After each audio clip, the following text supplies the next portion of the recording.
नमस्कार दोस्तों, आप सभी का मेरी क्लास में स्वागत, अभिनंदन।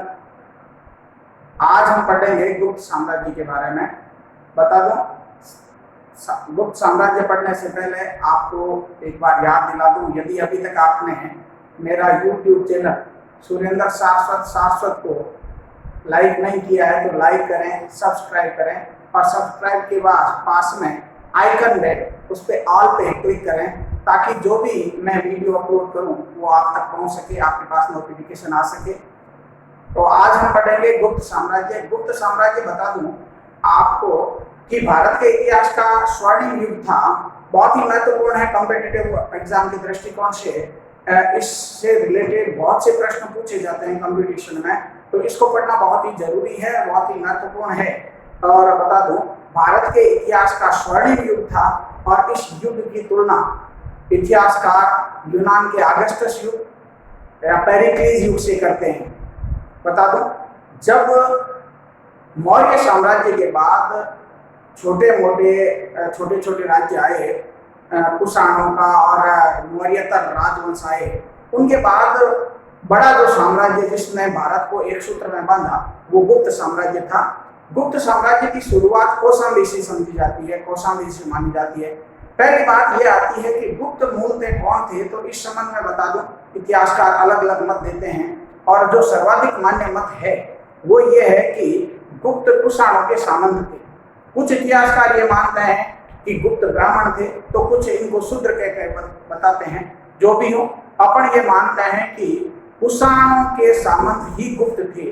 और वैसे बता दूं, गुप्त साम्राज्य की शुरुआत श्रीगुप्त से समझी जाती है। श्रीगुप्त ने 240 ईस्वी में गुप्त साम्राज्य की शुरुआत की थी और उस समय प्रारंभिक राजधानी जो है वो अयोध्या हुआ करती थी। अयोध्या बता दूं वर्तमान उत्तर प्रदेश में है और भगवान राम की जन्मभूमि भी है। तो गुप्तों की प्रारंभिक राजधानी अयोध्या हुआ करती थी। श्रीगुप्त 240 से 280 तक शासक रहे थे। उन्होंने महाराज की उपाधि धारण की थी और उसके बाद घटोत्कच राजा बने। घटोत्कच का पीरियड भी 280 से लेकर के 319 तक था और उनका भी बता दूं आपको कि उन्होंने भी महाराज की उपाधि ही धारण की थी, जो सामान्यतः सामंतों को ये उपाधि मिलती थी, इसलिए इनको वास्तविक संस्थापक नहीं माना जाता। इसके बाद आपको बता दूं कि जो चंद्रगुप्त प्रथम बने उन्हें गुप्त साम्राज्य का वास्तविक संस्थापक माना जाता है। अपन यहाँ बात करेंगे कि चंद्रगुप्त प्रथम जिन्होंने राज्यारोहण जब 319 में हुआ था उसी समय गुप्त संवत चलाया था। यहाँ एक चीज और थोड़ी सी आपको एक्सप्लेन करूंगा कि यहाँ पे जैसे अपन गुप्त साम्राज्य को पढ़ते हैं तो गुप्त कुषाणों के सामंत थे, ये बहुत इंपॉर्टेंट सवाल है। इसके बाद शुरुआत कौशाम्बी से समझी जाती है। कौशाम्बी बता दूं उत्तर प्रदेश प्रयाग के पास है और भारतीय इतिहास का इसे स्वर्णिम युग कहा जाता है। इस युग की तुलना यूनान के अगस्टस युग व पेरिक्लीज युग से की जाती है। श्रीगुप्त का मैंने आपको बता दिया 240 से 280 तक महाराज की उपाधि धारण की। इनकी प्रारंभिक राजधानी अयोध्या हुआ करती थी। घटोत्कच जिन्होंने 280 से 319 ईस्वी तक राज किया, उन्हें भी महाराज की उपाधि थी।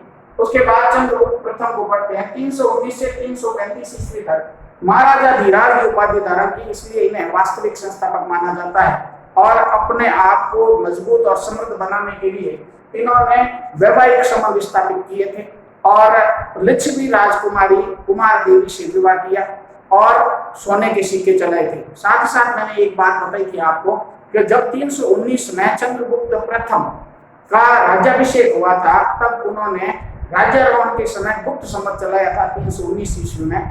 यहाँ आपको दो बातें बहुत ही महत्वपूर्ण बताना चाहूंगा कि एक तो 57 BC यानी बिफोर क्राइस्ट में विक्रम संवत चला था विक्रमादित्य द्वारा, और एक आपको बता दूं शक संवत जो 78 AD में आफ्टर डोमिनी ईसा बाद ये शक संवत चलाया था। और ये शक संवत बता दूं कनिष्क ने शुरू किया था। कनिष्क कुषाण वंश का एक प्रतापी शासक था, उसने शक संवत चलाया था और विक्रमादित्य ने विक्रम संवत चलाया था। ये जो शक संवत है ये भारत का राष्ट्रीय संवत है। इसमें और गुप्त संवत में 241 साल का अंतर है, यानी इसमें जब 241 अपन जोड़ते हैं तो 319 आ जाते हैं, यानी 241 वर्ष का अंतर है। कई बार ये सवाल पूछा जाता है कि गुप्त संवत और शक संवत में कितने वर्षों का अंतर है, तो 241 वर्ष का अंतर है। और यदि अपन इनके अंतर की बात करें तो 78 और 57 को जोड़ करके इनका डिफरेंस अपन निकाल सकते हैं। कुल मिला के बात यह है कि आपको इनका एग्जैक्ट पता होना चाहिए कि भारत में विक्रम संवत की शुरुआत कब हुई थी, शक संवत की शुरुआत कब हुई थी, गुप्त संवत की शुरुआत कब हुई थी। और एक साथ साथ बहुत ही महत्वपूर्ण है हिजरी संवत, जिसका मैं आपको बता दूं कि 622 ईस्वी में हिजरी संवत की शुरुआत हुई थी, जब मोहम्मद शाह पैगंबर जो इस्लाम धर्म के संस्थापक थे, उन्होंने मक्का से मदीना की यात्रा की थी, यानी वो मक्का से मदीना गए 622 ईस्वी में, वहीं से हिजरी और संवत की शुरुआत मानी जाती है। तो ये कुछ महत्वपूर्ण प्रश्न है। भारत का जो राष्ट्रीय संवत है वो शक संवत को माना जाता है। बता दो 1957 में इसे राष्ट्रीय संवत का दर्जा दिया गया था। आगे अपन बात कर लेते हैं कि चंद्रगुप्त प्रथम ने गुप्त संवत चलाया। इसके अलावा वैवाहिक संबंध वैशाली की लिच्छवी राजकुमारी कुमार देवी से किया, और उस समय सोने के सिक्के चलाए थे। सोने के सिक्कों पर लिच्छवी राजकुमारी कुमार देवी का और चित्र उत्कीर्ण करा के और नीचे लिच्छवी उत्कीर्ण कराया। साथ ही साथ आपको बता दूं कि उनके दरबार में वसुबंधु प्रमुख दरबारी हुआ करते थे। वसुबंधु का पूछा जाता है कि इनके दरबार में, तो गुप्त साम्राज्य में चंद्रगुप्त प्रथम के दरबार में वो थे। चंद्रगुप्त प्रथम को वास्तविक संस्थापक माना जाता है और उन्होंने अपने जीवन काल में ही अपना उत्तराधिकारी समुद्रगुप्त को बना दिया। समुद्रगुप्त को उत्तराधिकारी बना दिया, बावजूद उसके समुद्रगुप्त को उत्तराधिकारी युद्ध करना पड़ा अपने भाई काक, कुछ किताबों में काच आता है, उसका वध करने के पश्चात समुद्रगुप्त भारत की गद्दी पर बैठे, या यूं कहते हैं राजगद्दी पर बैठे। समुद्रगुप्त का जो पीरियड है वो 335 ईस्वी से 375 ईस्वी तक का है। समुद्रगुप्त बहुत ही इंपॉर्टेंट है। समुद्रगुप्त से रिलेटेड बहुत से प्रश्न पूछे जाते हैं। समुद्रगुप्त को भारत का नेपोलियन कहा जाता है। बता दूं आपको, कई बार पूछा हुआ है भारत का नेपोलियन किसे कहा जाता है, तो भारत का नेपोलियन समुद्रगुप्त को कहा जाता है। किस इतिहासकार ने कहा है, तो इसका उत्तर है विंसेंट ए स्मिथ। स्मिथ से रिलेटेड दो प्रश्न बनते हैं, एक तो बनता है एडम स्मिथ और एक बनता है Vincent A Smith. Vincent A Smith एक इतिहासकार हुए हैं। जब मैंने बता दूं अलग से अपन बात करेंगे राजपूत युग की, उस समय राजपूत जातियों की उत्पत्ति कहां से हुई है, इस संबंध में माना गया है कि जो मिश्रित जाति है वो मत मानने वाला विंसेंट ए स्मिथ है कि राजपूत जाति एक मिश्रित जाति है, ऐसा मत विंसेंट ए स्मिथ का है। विंसेंट ए स्मिथ समुद्रगुप्त को भारत का नेपोलियन कहता है। एडम स्मिथ की बात करें तो एडम स्मिथ थोड़ा हटके, एडम स्मिथ को आधुनिक अर्थशास्त्र का जनक माना जाता है। उनकी एक पुस्तक है वेल्थ ऑफ नेशन, बहुत इंपॉर्टेंट है। वेल्थ ऑफ नेशन के लेखक एडम स्मिथ हैं, जो आधुनिक अर्थशास्त्र के जनक माने जाते हैं, जबकि अर्थशास्त्र के जनक कौटिल्य यानी चाणक्य को कहा जाता है। हम बात कर रहे हैं समुद्रगुप्त की। मैंने बताया है भारत का नेपोलियन कहते हैं, बी ए स्मिथ ने कहा। इसके अलावा जो समुद्रगुप्त को अन्य उपाधियां हैं उसमें बहुत ही महत्वपूर्ण है अश्वमेध याजी, यानी अश्वमेध का आयोजन करता था, और ऐसा पुन्ना के अभिलेख में मिलता है। आपको बता दूं पुन्ना का अभिलेख जो है वो प्रभावती गुप्त का है, जो चंद्रगुप्त द्वितीय की पुत्री थी। उसका विवाह रुद्रसेन द्वितीय जो वाकाटक नरेश थे उनके साथ विवाह हुआ था, और उनका पुन्ना अभिलेख बहुत ही महत्वपूर्ण है। पुन्ना अभिलेख से भी गुप्त साम्राज्य के बारे में जानकारी मिलती है। उस समय इन्हें अश्वमेध याजी कहा गया है। इसके अलावा व्याघ्र पराक्रमांक के अलावा कविराज भी कहा गया है। उन्हें वीणा बजाने का शौक था, कुछ जगह वीणा बजाते हुए उनका चित्र उत्कीर्ण किया गया है। समुद्रगुप्त ने उत्तर भारत के 9 राज्यों को और दक्षिणावर्त के 12 राज्यों को पराजित किया था। प्रारंभ में जो आर्यावर्त यानी उत्तरी भारत के जो राज्य थे उनमें 4 राजाओं को पराजित किया। याद रखने के लिए मैं अक्सर बताता हूँ आ ना ग को। आ मतलब अच्युत, ना मतलब नागसेन, ग मतलब गणपति नाग, को मतलब कोतकुलज, इनको पराजित करके और अपन यदि भारत के नक्शे के हिसाब से बात करें तो ये इस रास्ते से गए थे और वापस इस रास्ते से जब लौटे बारह दक्षिणावर्त को पराजित करके, ये प्रायद्वीप के भारत का नक्शा, इधर ये सौराष्ट्र हो जाएगा और इधर ये हिस्सा प्रायद्वीप के दक्षिणी भारत का हिस्सा लिया। दक्षिणी भारत में उन्होंने इस तरफ से यूं यानी पूर्वी तट से दक्षिण की ओर गए और पश्चिमी तट के सारे वापस जब आए तो उन्होंने देखा कि आर्यावर्त के 9 राज्य एकीकृत होकर के और उनके विरुद्ध विद्रोह कर रहे थे, तो उन्होंने उन सभी को पराजित करके उनके साथ जो नीति अपनाई वो थी राज्य प्रसवोद्धरण की नीति। यानी समुद्रगुप्त को बहुत गुस्सा आ गया था तो उन्होंने राज्य प्रसवोद्धरण की नीति अपनाई। यानी राज्य प्रसवोद्धरण का मतलब होता है जड़ से उखाड़ फेंकना, यानी उनको जड़ से उखाड़ फेंका।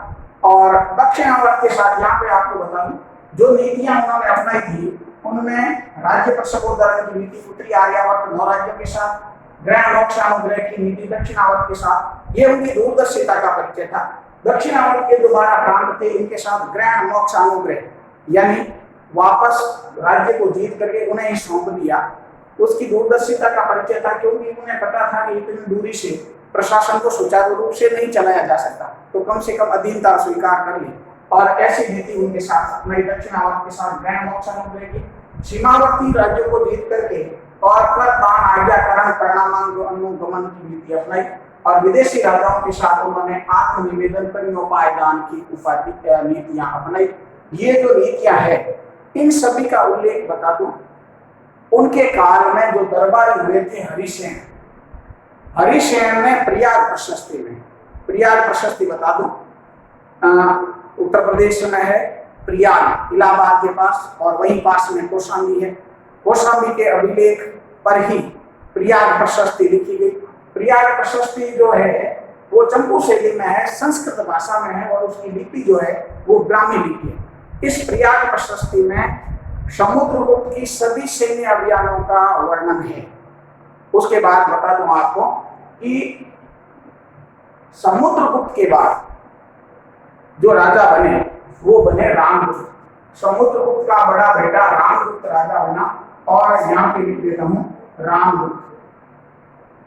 रामगुप्त एक दुर्बल शासक था और उनका पीरियड 375 ईस्वी से 380 ईस्वी तक का है।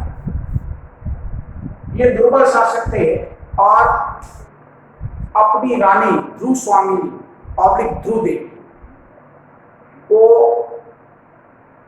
शर्त में हार गया और इसी कारण उसी का भाई चंद्रगुप्त द्वितीय नाराज हो गया और चंद्रगुप्त द्वितीय ने रामगुप्त का वध करके और ध्रुव स्वामिनी ऑब्लिक ध्रुव देवी से विवाह किया और 380 ईस्वी में राजा बना। इसका युग बहुत ही महत्वपूर्ण है चंद्रगुप्त द्वितीय का। चंद्रगुप्त द्वितीय इसे 380 से लेकर के और 412 ईस्वी तक का पीरियड है। इसे विक्रमादित्य की उपाधि धारण की।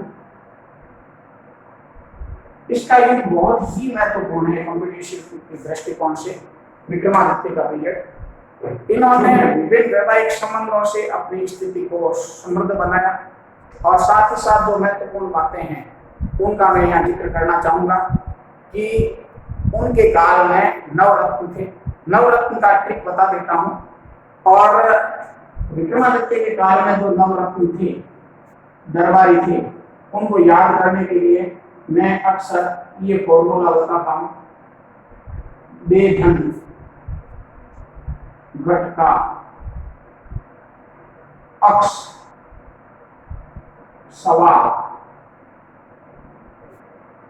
ये साथी लिख सकते हैं क्योंकि जो दो रत्न थे उनमें बे का मतलब बेताल भट्ट, बेताल भट्ट और विक्रम की कहानियां आप पढ़ते हैं। धन्वंतरी आयुर्वेद का जनक माना जाता है। इन्होंने बहुत ही महत्वपूर्ण ग्रंथ लिखा निघंटु। इसके अलावा घटकर पर कालिदास, जिन्हें भारत का शेक्सपियर कहा जाता है, कालिदास दास की अपनी रचनाएं पढ़ेंगे पूरी तरह से।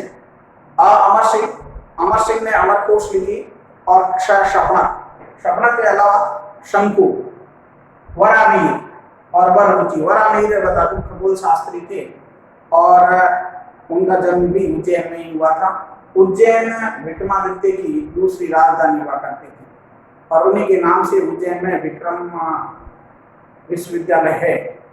हम यहाँ बात कर रहे हैं कि जो दरबारी हुए उनमें कालिदास का मैं यहाँ जिक्र करना चाहूंगा। कालिदास को भारत का शेक्सपियर कहते हैं और उन्होंने 3 नाटक लिखे। 3 नाटक का मैं नाम याद रखने के लिए बता दूं, लंबे अक्षर हैं वो 3 नाटक हैं। एक तो है अभिज्ञान शकुंतलम, एक है विक्रमोर्वश्यम और एक जो है वो है मालविका अग्निमित्रम। ये 3 नाटक हैं। 2 महाकाव्य रघुवंशम और कुमार संभव और 2 ही गीति काव्य जिन्हें खंड काव्य भी कहते हैं। ये है ऋतुसंहार के अलावा एक है मेघदूत। ये 7 रचनाएं। इनमें कई बार पूछ लेते हैं कौन सी उनकी रचना नहीं है, कौन सी रचना है, तो ये कालिदास की बहुत ही महत्वपूर्ण रचना है। इसके अलावा बता दूं चंद्रगुप्त द्वितीय के काल में जो चीनी यात्री फायान आया था उसने फोखी लिखी थी। फायान चीनी यात्री उन्हीं के काल में आया था और इसके अलावा उनको जो महत्वपूर्ण उपाधियां हैं वो भी अपन यहाँ देखना चाहेंगे। उसके बाद परवर्ती जो शासक आए उनमें कुमारगुप्त और स्कंदगुप्त का मैं जिक्र यहाँ करना चाहूंगा। 412 ईस्वी में कुमारगुप्त पढ़ने से पहले बता दूं आपको कि जो चंद्रगुप्त द्वितीय थे उनको जो उपाधियां थी बहुत ही महत्वपूर्ण उपाधि विक्रमादित्य की। इसके अलावा देवश्री, देवराज, देवगुप्त की इन्हें उपाधियां प्राप्त थी। इन्होंने विभिन्न वैवाहिक संबंध स्थापित किए। वाकाटक नरेश रुद्रसेन द्वितीय के साथ अपनी पुत्री प्रभावती गुप्त का विवाह किया और कुबेर नागा से खुद विवाह किया, ध्रुव स्वामी से भी विवाह किया। इस तरह अपनी स्थिति को बहुत ही सुदृढ़ बनाया। साथ ही साथ मैं आपको बताना चाहूंगा कि देवराज, देवगुप्त और देवश्री की उपाधियां इन्हें प्राप्त थी। उसके बाद कुमारगुप्त की अपन बात करें तो चंद्रगुप्त द्वितीय के बाद कुमारगुप्त प्रथम। कुमारगुप्त का यहाँ बात बता दो, कुमारगुप्त को महेंद्रादित्य की उपाधि प्राप्त थी और 412 ईस्वी से लेकर के 455 ईस्वी तक ये रहे थे शासक। इनकी खास बात यह है कि इनके काल के सर्वाधिक अभिलेख प्राप्त हुए हैं और जो महत्वपूर्ण अभिलेख हैं उन अभिलेखों में बिलसद का अभिलेख बहुत ही महत्वपूर्ण है। और साथ ही साथ बता दूं आपको कि कुमारगुप्त को शक्रादित्य की उपाधि भी प्राप्त थी। शक्रादित्य के अलावा महेंद्र आदि उपाधियां हैं। महेंद्रादित्य की उपाधि प्राप्त थी। खास बात यह है कि इन्होंने नालंदा विश्वविद्यालय की स्थापना की। ये बहुत इंपोर्टेंट सवाल है। नालंदा विश्वविद्यालय की स्थापना किसने की थी? तो नालंदा विश्वविद्यालय की स्थापना कुमारगुप्त ने की थी। बहुत इंपोर्टेंट है और बाद में ये बौद्ध धर्म का शिक्षा का बहुत ही महत्वपूर्ण केंद्र बन गया। हर्षवर्धन के काल में ये अपने चरम पे पहुंचा था। उस समय यहाँ का कुलपति शीलभद्र था। कुमारगुप्त के बाद बता दूं स्कंदगुप्त राजा बना। स्कंदगुप्त के काल में हुण यानी मलेच्छों का आक्रमण हुआ और हुणों को अंतिम रूप से पराजित करने वाला शासक स्कंदगुप्त था। स्कंदगुप्त का जो पीरियड है वो बता दूं आपको कि स्कंदगुप्त ने 455 ईस्वी से 467 ईस्वी तक राज किया था और उनके काल में खास बात ये थी कि इन्होंने एक तो सौराष्ट्र प्रायद्वीप जो है, सौराष्ट्र में सुदर्शन झील का जीर्णोद्धार इन्हीं के काल में हुआ था। उस समय जो गवर्नर थे पर्णदत्त, उनके पुत्र चक्रपालित ने सुदर्शन झील का जीर्णोद्धार करवाया। और उसके बाद जो महत्वपूर्ण प्रश्न बनते हैं गुप्त काल में वो बनता है 510 का एरण अभिलेख। बता दूं एरण अभिलेख में भारत में पहली बार सती होने का प्रमाण मिलता है। 510 ईस्वी के एरण अभिलेख में से ज्ञात होता है कि भानुगुप्त के सेनापति गोपराज की पत्नी जिसका इतिहासकार नाम बताते हैं दत्त देवी, कई जगह दत्त देवी नाम आता है। दत्त देवी के सती होने का प्रमाण मिलता है। और प्रवर्ती जो शासक आए वो दुर्बल शासक थे और इसी कारण गुप्तों का पतन हो गया। और बता दूं, निसंदेह गुप्तों का काल स्वर्णिम युग था और प्रवर्ती शासक साम्राज्यिक दृष्टि से, आर्थिक दृष्टि से और अन्य सैन्य दृष्टि से भी कमजोर थे, इसलिए धीरे धीरे उनका शासन चला गया। इसके बाद अपन पढ़ेंगे हर्षवर्धन, लेकिन हर्षवर्धन को पढ़ने से पहले अपन गुप्त साम्राज्य की कला, साहित्य और संस्कृति का एक नेक्स्ट वीडियो में आप अध्ययन करेंगे। तब तक के लिए आज्ञा दीजिए, नमस्कार। एक बार फिर आपसे निवेदन कि आप मेरे YouTube चैनल सुरेंद्र शाश्वत को सब्सक्राइब करें, लाइक करें, ज्यादा से ज्यादा शेयर करें और आइकन बेल को दबाएं ताकि हर अपलोड होने वाले वीडियो की जानकारी आपको मिलती रहे। मेरा वीडियो आपको कैसा लगा इस पर कमेंट्स जरूर करें। बहुत बहुत धन्यवाद। जय हिंद, नमस्कार।